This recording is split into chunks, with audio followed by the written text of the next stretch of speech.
Welcome to the Mountain Kitchen. My name's David, and what we're going to do for you today is smoked chuck roast.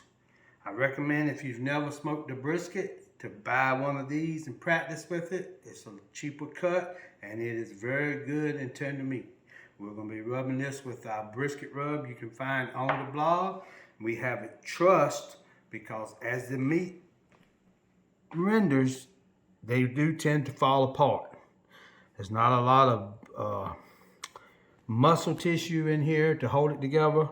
So we have tied the string around it and then trussed it all the way across. We'll be setting this up on the Weber kettle, so hang around.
Alright, we're out here at the grill now. We have the meat rubbed and trussed. We're going to be using a 3-zone split. We have a charcoal on this side with a piece of mesquite wood, a charcoal on this side with a piece of mesquite wood, and a water pan. The water pan will help regulate the temperature and add some moisture to the meat. You can do it without it, but I find sometimes that the water helps keep the temperature more level and consistent. And it also, like I said, will steam the meat. So we're going to be adding the meat here, right in the middle, and we're going to be monitoring it today with the smoke by Thermal Works. Put that in. We're looking to smoke this till we get a bark on it that we like, or a color, however black you want your meat. And then once we get it, the bark we like, we'll wrap it and we'll bring it up to 205. And it'll be very tender and sucking. All right, here we go. We're two and a half hours into our chuck roast. We're gonna look at the color. Got a pretty good bark going. We'll probably put a little bit more wood to it. And we're gonna take an instant read here with this, and we're at 155. And the smoke is saying 156, so that's good. Let's take another reading over here. That little thinner area there is at 167, so we may need to shift it a little bit that way, slow this side down a little bit so it cooks more even. But we're going to continue to smoke it, put some more wood on it, looking for an internal temp of maybe 180, 185 depending on the color we have, and then we'll wrap it. All right, we're about, I guess, 3 hours in now, 3.5 probably. We got all the bark on here we want, so we're not gonna put no more wood under it. So we're gonna take it off. Got a good bark on it. If I can get it under it.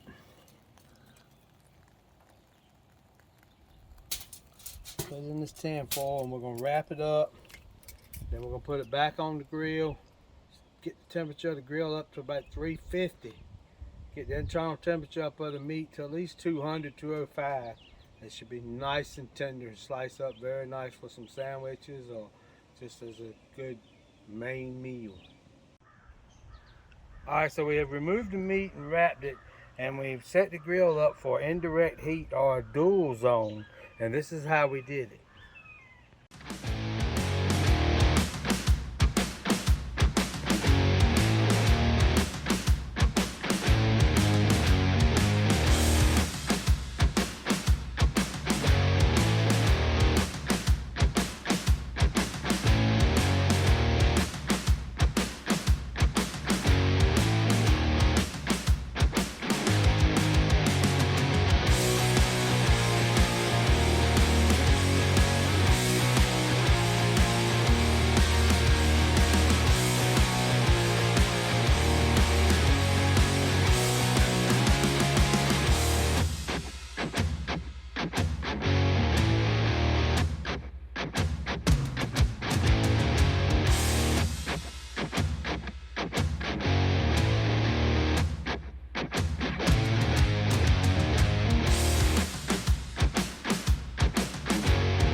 All right, y'all, here we go. We got the internal temp of 211.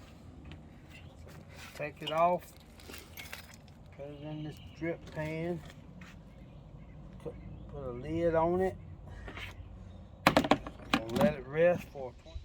All right, we took our meat up and we've let it rest for about an hour. We're gonna unwrap it. See the juices. Smells amazing. Oh, look at the juices in here.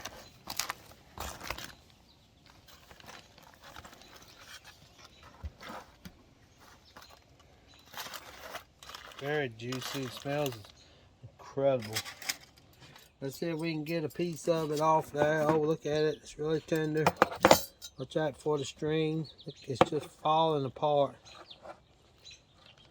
Pull the string back out of the way. Oh, watch out. Meat's about to go away. It's very, very tender. Like I said, it's a chuck roast, so.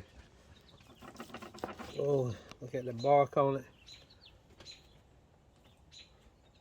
I'm gonna get a taste of it right here. Oh man, this is way good. I'm getting all that mesquite, all that rub. This turned out really good. It's very juicy, you can see. See the juices in it right there, look. So for this recipe and more, theMountainKitchen.com.